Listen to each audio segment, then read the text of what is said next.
guatemalteca inició, ¿verdad? Con los mayas. Aquí estaban viviendo los mayas y toda una civilización. Y luego del descubrimiento de América, entonces ya vinieron los españoles, ¿verdad? Y quisieron conquistar todo este nuevo mundo. Cuando los españoles llegaron en 1524, hubo una invasión, una conquista, ¿verdad? Porque aquí ya habían personas viviendo con cierta cultura, ciertas costumbres, ciertas tradiciones, una cosmovisión, ¿verdad? Y entonces todo esto lo vinieron a quitar los españoles después de luchas y invadir, trajeron el cristianismo también, lo impusieron.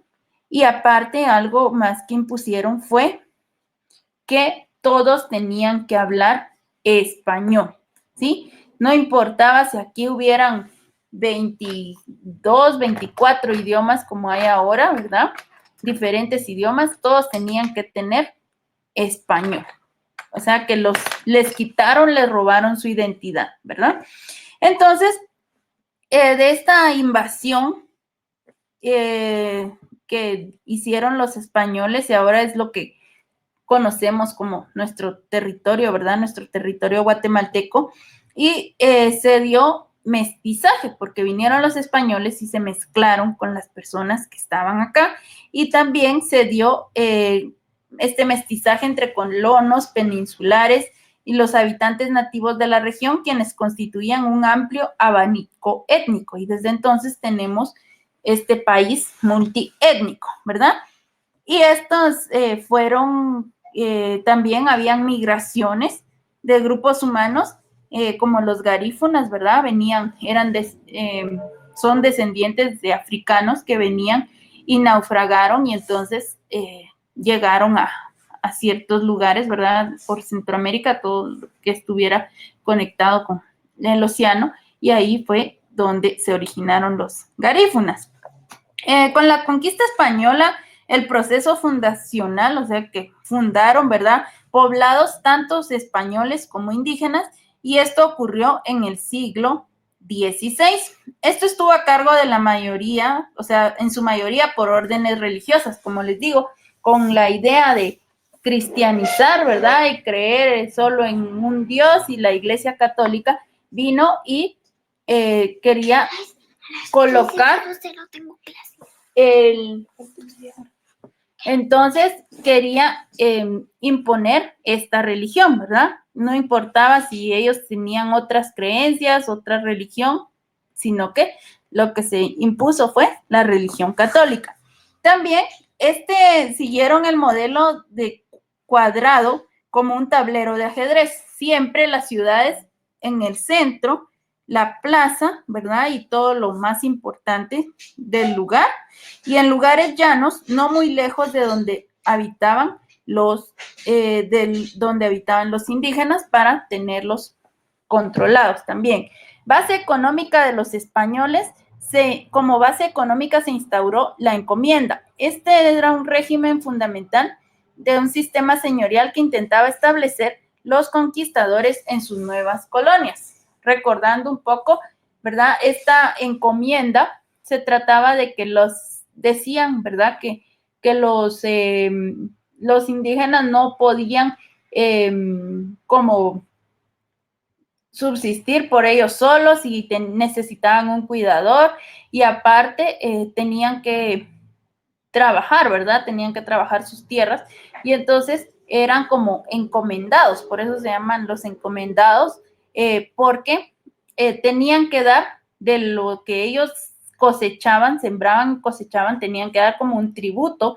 Era un tributo para el rey, porque estas ya eran tierras de la colonia, o sea, ya era colonia española, ya eran tierras de España, entonces tenían que dar un tributo para el rey. Y aparte, estos encomendados, o sea, donde ellos, los españoles, se adueñaron y era como en el feudalismo, ¿verdad? Que los cuidaban, los protegían, pero a la vez se estaban aprovechando. Y entonces así era como vivían los españoles. Luego, esto de la encomienda fue perdiendo importancia para los españoles y criollos por diversas razones a lo largo de los siglos XVII y XVIII. Ya durante el siglo XVI se distinguió un nuevo escenario sociopolítico. Entonces ya los españoles, después ya que se habían mezclado algunos, pero otros decidieron que no iba a haber mezcla y que no querían que los españoles se reunieran o convivieran con los indígenas, y entonces crearon la división de dos repúblicas, ¿sí? O sea, Guatemala era conocida como dos repúblicas. ¿Por qué? Porque estaba la parte española y la parte indígena. Desde ahí ya había división, ¿verdad? Guatemala durante la colonia, entonces, vivían, ¿verdad?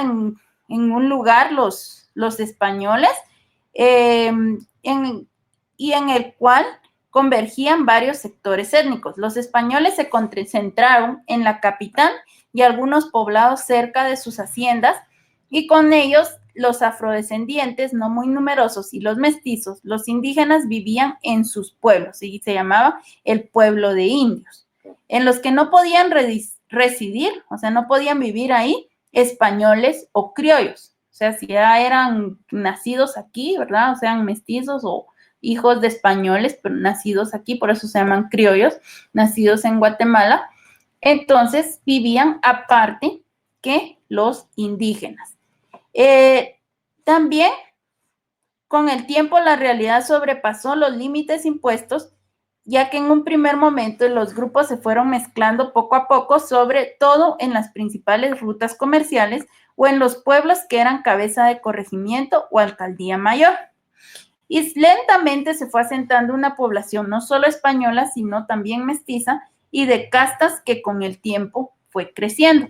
Y ahí, por ejemplo, podemos ver que desde ahí empieza todo lo de la división y este pleito o descontento o discriminación que ha habido con estos pueblos, ¿verdad? Que se conocen ahora como descendientes mayas o pueblos mayas.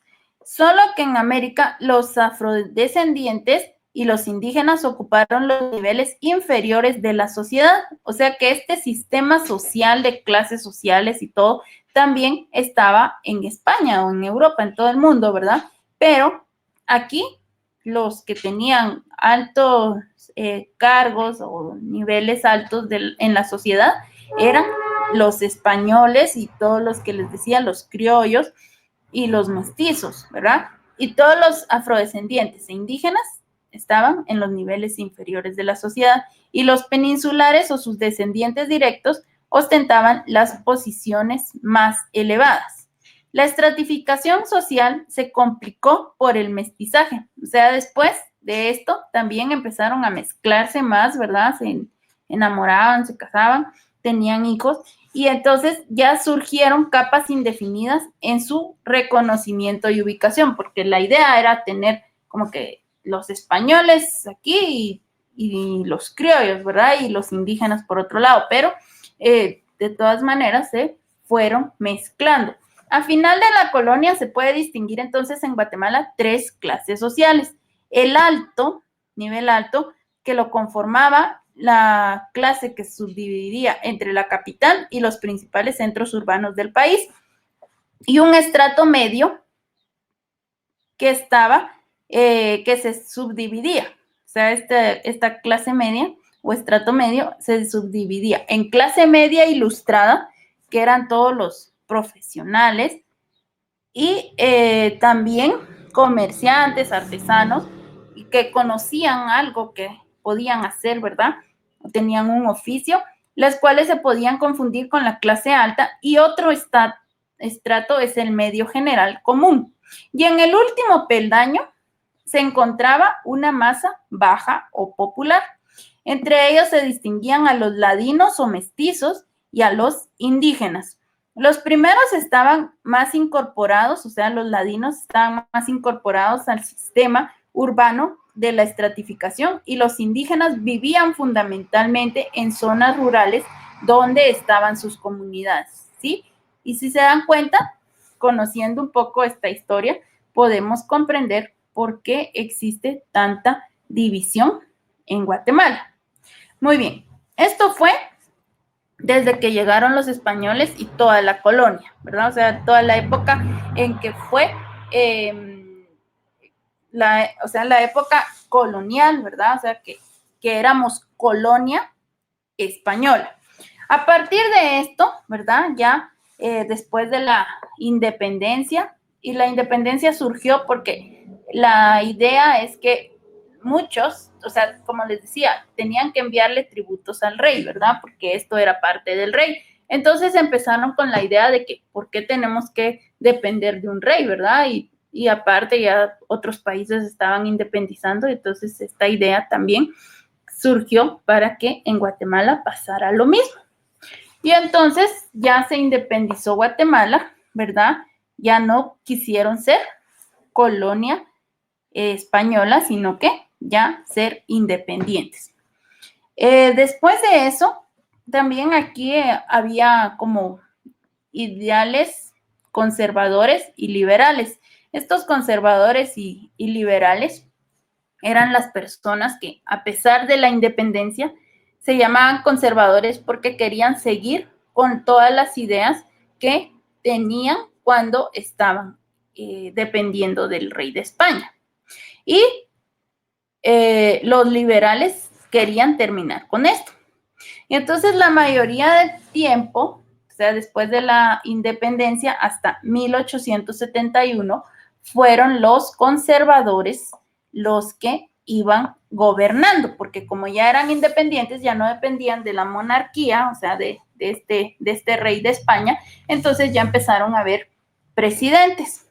Y estos presidentes seguían con estas ideas de conservadoras, o sea, de seguir con las ideas que tenían cuando estábamos bajo el mando de España.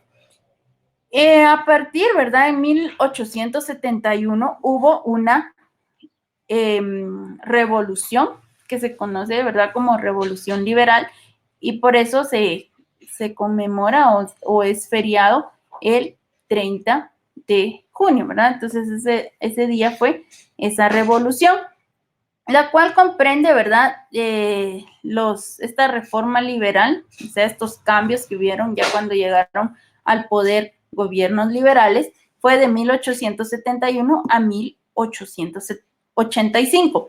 Esta reforma liberal supuso cambios sociales, constituyó una etapa crucial para la modernización de Guatemala. ¿Por qué? Porque aquí ya empezaron con otras ideas. También, después de 2 años de gobierno por parte de Miguel García Granados, que renunció en abril de 1873, se convocó a elecciones presidenciales y se eligió como presidente a Justo Rufino Barrios Aullón para que gobernara por 4 años por decreto, es decir, libre arbitrio. O sea, él podía decidir y hacer lo que él creía sin consultarle a nadie, ¿verdad? Lo que él creía mejor, para que ejerciera el poder sin límite y entonces centralizó todo el poder en sus manos, ya que el día de su investidura presidencial, el 4 de junio de 1873, la asamblea se disuelve a sí misma. Cuando en estos 14 años de reforma liberal, lo que ocurrió fue que Justo Rufino, ¿verdad?, tomó el poder y cambió completamente cómo estaba gobernándose Guatemala. Los cambios profundos y prolongados y efectos en el país, tanto liberales como conservadores, deseaban ya cambios en Guatemala, aunque habían ideas, ¿verdad?, antes de que sí, que sigamos con lo que tiene España. También algunos conservadores ya dijeron, bueno, sí es necesario que hayan cambios. Entonces, en el sentido de modernización y progreso, ¿verdad? Necesitaban que se modernizara Guatemala, pero Barrios, a diferencia de los conservadores, quería cambios muy rápidos, entre los cuales estaba acabar con el poder de la Iglesia Católica. Como les decía, cuando vinieron los españoles, impusieron, ¿verdad? La Iglesia Católica, la religión católica, y todos tenían que profesar esa religión. Y entonces, y todos convertirse a este cristianismo, ¿verdad? Entonces, lo que hizo Barrios para terminar con esto del poder de la Iglesia Católica, lo que hizo fue que permitió que hubiera libertad de culto o de credo, ¿verdad? Ya podían haber todas las religiones que quisieran, así como es ahora, ¿verdad? Hay libertad de culto y hay varias religiones. También parte del poder de la Iglesia Católica, entonces era lo de, como es en la iglesia, ¿verdad? Que tienen que casarse, pero tienen que hacer todas las diferentes, por ejemplo, el bautizo, los diferentes sacramentos, y entonces eso también lo quitó y instituyó el matrimonio civil. O sea, ya se podían casar solo por lo legal, aunque no se casaran por la iglesia. La exclaustración y expulsión de congregaciones religiosas también expulsó a estas congregaciones, y también especialmente a los jesuitas, y confiscó las propiedades. Todas las propiedades que le pertenecían a la iglesia ahora pasaron a ser parte del gobierno. También estos terrenos, cementerios, colegios, todo era así.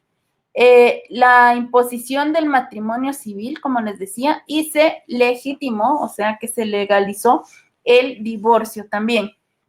Y como complemento a esta reforma, en 1882 llega la primera misión de iglesia episcopal y comienza la apertura del espacio a la fuerte presencia protestante en el país. Esto también lo hizo Justo Rufino Barrios. También hubieron reformas económicas, ¿sí? Entre la reforma económica se favoreció la agricultura de exportación, principalmente fue cuando empezaron a exportar y a cultivar, ¿verdad? El café. Entonces el café fue, cultivo fue crucial, o sea, durante Justo Rufino Barrios. Antes se exportaban otros productos como el algodón, la grana, pero cuando bajó esto y la cochinilla, que era un tinte natural, que era de color rojo, pero ya dejaron de exportarlo de Guatemala porque ya empezaron los tintes sintéticos. Y entonces Justo Rufino Barrios vio una oportunidad, introdujo el café para sembrar aquí en Guatemala y para exportar. Y también a la vez dice que para expandir, ¿verdad? O sea, esta reforma económica favorecía la agricultura de exportación y apoyaba a los extranjeros que venían a modernizar Guatemala. Dejó entrar a muchos extranjeros, entre ellos alemanes, ¿verdad? Que se dedicaban a todo este cultivo. Y estos, también entre sus amigos y él, y aliados políticos, Barrios, o sea, Justo Rufino Barrios, otorgó a precios módicos los terrenos comunales de los pueblos indígenas y los nacionales también considerados como baldíos. Todos los terrenos que eran del gobierno se los vendió a extranjeros o a sus amigos o a sus aliados, y así fue como existen las grandes fincas que están hasta ahora, ¿verdad? Que era posiblemente, era, como decía ahí, eran terrenos comunales, o sea, pertenecían al pueblo indígena, pero él lo tomó, como se recuerdan que les había comentado, que tenían derecho él tenía derecho a arbitrar o a dirigir como él quisiera, ¿verdad? Entonces, él decidió hacer eso, quitó esos terrenos, y entonces desde entonces ya las personas ya no pudieron tener ciertos terrenos, ¿verdad? Ahora alquilan o cosas, pero ya no es propiedad privada, sino que lo vendieron. Bueno, luego de esto, aparte de que ya, ya vendió, ¿verdad? Y favoreció a la exportación y apoyó a los extranjeros, entonces se decretó también la ley de jornaleros, con la retoma de modelos de dominio de la colonia como mandamientos o trabajo forzado. ¿Por qué? Porque necesitaban mano de obra barata, ¿verdad? Y que alguien trabajara todas esas tierras, que cultivara el café y pudieran trabajar. Y también, como ya le habían dado a extranjeros, entonces todos los que no tenían tierras ni eran parte de estas grandes fincas, de estos grandes cultivos, entonces tenían que buscar cómo subsistir, cómo vivir, ¿verdad? Entonces trabajaban para los dueños. El racismo en esta época fue notorio. Se veía a indígenas como un obstáculo y se concebía su progreso si se convertían en ladinos lo más pronto posible. Si se unían, ¿verdad? O ya eran parte de los ladinos, entonces podían subir también de estrato social y también lo tomaban bien, ¿verdad? Pero decían de que ellos eran el obstáculo para que se diera la modernización o el progreso en Guatemala. Los liberales querían la integración al mercado capitalista porque estaban convencidos que traería el desarrollo de todos. Había que favorecer la agricultura, beneficiar a los extranjeros modernizadores y reconstruir la patria grande, o sea, la República de Centroamérica, y hacer cumplir los ideales liberales rotos en la década de 1830. Por los cambios sociales entonces, cambios sociales, políticos, económicos, fueron profundos e irreversibles en esta época de la reforma liberal. Nuevas élites empezaron, ¿verdad? Porque ya estaban las clases sociales, pero ahora eran mucho más altas, ¿verdad? Porque tenían mucho más poder, mucho más terreno y todo. Entonces, nuevas élites y nuevos señores de la política que en parte sustituyeron a algunas de las familias tradicionales de la colonia. Además, acentuó la incorporación de extranjeros, en especial a los de origen europeo, en las clases altas y medias, por lo que cambiaron la configuración de los estratos sociales que habían en la colonia. Durante estos años también se establecieron bases económicas y sociales que desarrollaron hasta el siglo XX y persisten en la actualidad. Después de esto, en 1800, esto era hasta 1885, y ya empezó una sociedad dependiente, o sea, dependían de todos los demás, porque imagínense, con todo lo que hizo, ¿sí? Entonces, como les decía, ya no había oportunidad y para trabajar solo en las fincas y todo, ¿verdad? Entonces, de 1885 a 1920, la población siguió creciendo a un ritmo normal, por lo que no hubo cambios significativos en la evolución demográfica, o sea, no hubo aumento tan exagerado de la población, pero tampoco hubo cambios mayores en cuanto a composición étnica de ladinos e indígenas, ni aumento en la inmigración extranjera, tampoco en las migraciones internas. Lo que sí fue notorio fue la importancia relativa de los alemanes en asuntos económicos y en la sociedad por el control que ejercían sobre sectores de la economía y la banca internacional del país. Entonces, en Guatemala se abre un considerable progreso debido a la producción agrícola y al consumo que produce la apertura del mercado internacional. Se da la construcción de la red ferroviaria, o sea que ya se introdujo el ferrocarril e ingresa la energía eléctrica a Guatemala entre 1885 y 1920. Esto permite la apertura de nuevas oportunidades para muchas personas, y Guatemala, por ser nación joven y pequeña, se desarrolla como nación paso a paso bajo la dependencia de países desarrollados, quienes estaban interesados en los recursos del país. O sea, por interés, ¿verdad? Venían porque Guatemala tiene muchos recursos. Los efectos de esta revolución liberal están asociados a la producción y exportación del café, que ya les había contado, y esta producción de café demandaba tierras, créditos, caminos, sobre todo mano de obra. Las medidas tomadas por el Estado liberal favorecieron la producción y exportación del cotizado grano de café y estaban orientadas por criterios comerciales destinados a eliminar cualquier tipo de obstáculo. De esta cuenta, estos cambios producidos por la modernización transformaron la vida económica y social del país. Ya hablamos de las nuevas clases sociales que surgieron y cómo era que estaba la base económica del país. Ante estos atropellos históricos hacia la sociedad y bajo el ejemplo inspirado en luchas de otros pueblos, se instaura un gobierno democrático, aunque también se observan notables debilidades como la limitación de derechos individuales ante fraudes electorales y el mandato de presidentes dictadores que favorecían una élite de la población. Siguieron todos estos gobiernos, ¿verdad?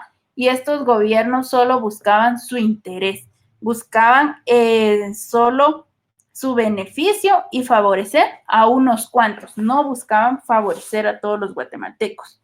Y entonces, esto constituyó un tiempo de mucho temor y violencia porque había las dictadurías que el gobierno era el que decía que era lo que se tenía que hacer y se tenía que hacer, ¿verdad? Se tenía que cumplir. Y si no, también habían presos políticos, ¿verdad? Si estaban en contra del gobierno. Entonces había mucho temor y violencia del Estado que se proyectaba a relaciones sociales y familiares. Y después de esto, ¿verdad? Inició entonces de esta sociedad, ya se cansaron de todo esto y inició una revolución en 1944. Esta revolución, ¿verdad? Fue la que buscaba hacer cambios. Después de que estaba pasando todo esto de los gobiernos dictatoriales y que solo unos favorecidos y que habían extranjeros favorecidos, entonces de 1871 a 1944 muestra características identificables hasta el momento actual. Si se dan cuenta, todo lo que yo les he contado sigue sucediendo en Guatemala, ¿verdad? Con el control político y económico sobre comunidades indígenas, se constituyó un imaginario nacional guatemalteco centrado en el ámbito urbano, en oposición a lo indígena y lo rural, que coincidía con la categoría ladina fomentada por el Estado. Se buscó imponerle al indígena un camino regenerativo, que consistía en aceptación del orden jurídico, reglas de consumo capitalista y hablar español. Bajo estas órdenes, el sistema educativo tenía la centralidad en los contenidos pertinentes para la civilización. Todo esto era para civilizar a todos, ¿verdad? Y no importaba si, como les decía, si tenían otros idiomas, no, tenían que hablar solo español. Y eran discriminados, ¿verdad? Sí, hablaban otro idioma. Entonces, como requisito para la conversión ciudadana, por medio de la castellanización, para transmitir los conocimientos y valores que recreaban la ideología nacional oficial. El acceso a escolarización tuvo su enfoque en zonas urbanas. También, si querían estudiar, tenían que ir a las zonas urbanas. En el área rural no se tomaban la molestia, ¿verdad? No se interesaban los gobiernos con la idea de expandirse hacia áreas rurales, pero la responsabilidad educativa en esas zonas quedó a manos de élites con poder territorial y cuyos resultados fueron considerables mediocres, pues el interés de estos era la mano de obra barata, o sea, no les interesaba que estudiaran, que asistieran a un colegio, o a una escuela, ¿verdad? Que se superaran, sino que lo que querían era mano de obra barata. Además de tener la convicción racista de inutilidad de los esfuerzos educativos frente a la inferioridad indígena. Por su parte, para el Estado liberal era de utilidad la continuidad de los indígenas como ciudadanos con participación social pasiva. En cuanto a los ladinos rurales, muchos de ellos estuvieron sujetos a trabajos forzados y esto les permitió, pero no en el agro, o sea, ya no dedicarse solo a la agricultura, sino que en cuestión de viabilidad, hecho que les permitió distinguirse de los indígenas, por lo que se convirtieron en base a un sistema interrelacionado de funcionarios públicos, militares, habilitadores y capataces, cuya presencia en las comunidades indígenas era a través del comercio, milicia, magisterio y la burocracia. Los ladinos rurales pasaron a controlar los poderes municipales por la implantación del café y la expansión del aparato social asociado. Por tanto, entonces los ladinos empezaron a percibirse y ser percibidos del mismo lado de los dueños de las grandes extensiones, que eran los que dirigían, ¿verdad? Y todos los demás, los indígenas, solo hacían el trabajo forzado. Y entonces, del mismo lado de los dueños de las grandes extensiones de tierra, además contribuía a su apariencia que eran parcialmente blancos, ¿verdad? Entonces, por eso es que ahora, los ladinos, si ustedes se dan cuenta, antes, cuando estaban los españoles, eran parte de estos pueblos rechazados, pero como empezaron a subir y a tener poder, entonces ya, y por la apariencia parcialmente blancos, como eran como mestizos, ¿verdad? Entonces ya empezaron a tener o a ser percibidos del mismo lado de los dueños de las grandes extensiones.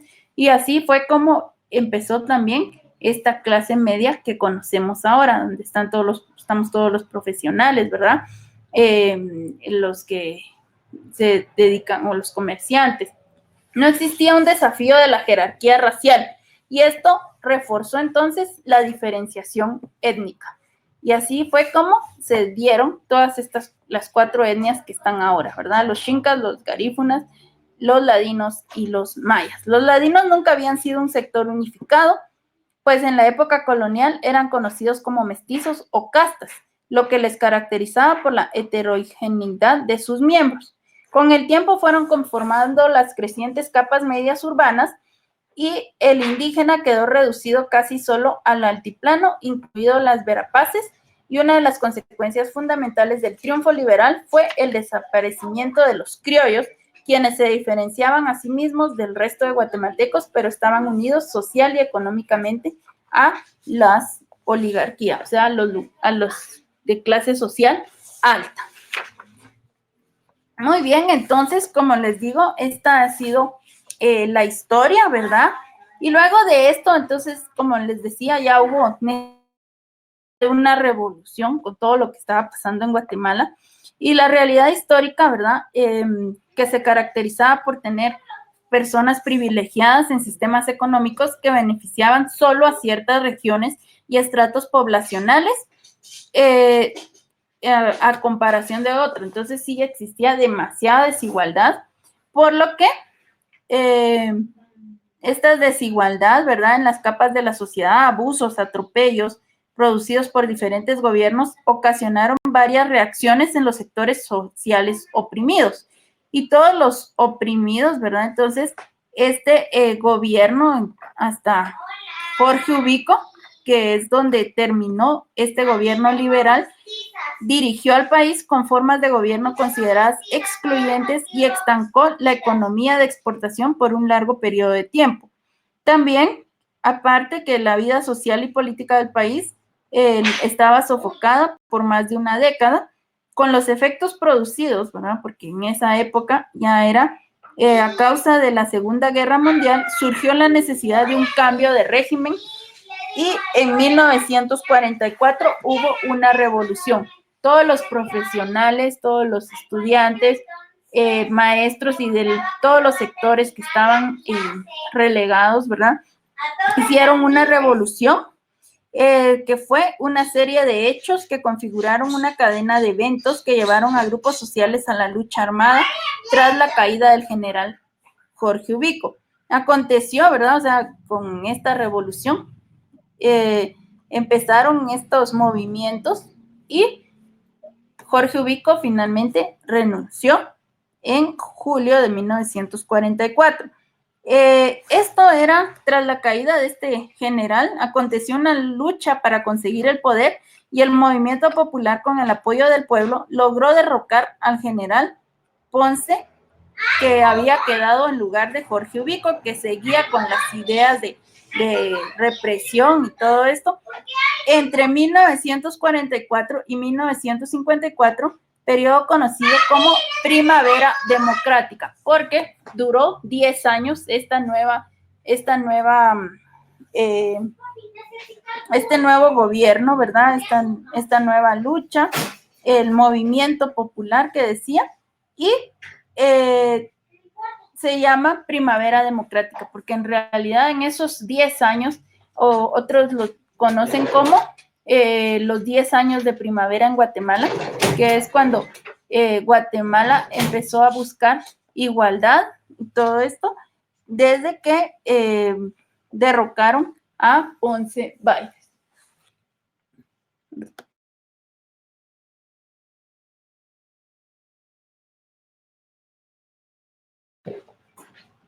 Muy bien, entonces con esto, ¿verdad? Se hicieron reformas intensas y crearon oportunidades de desarrollo social, de participación política, como la formulación y creación de la Constitución Política de la República.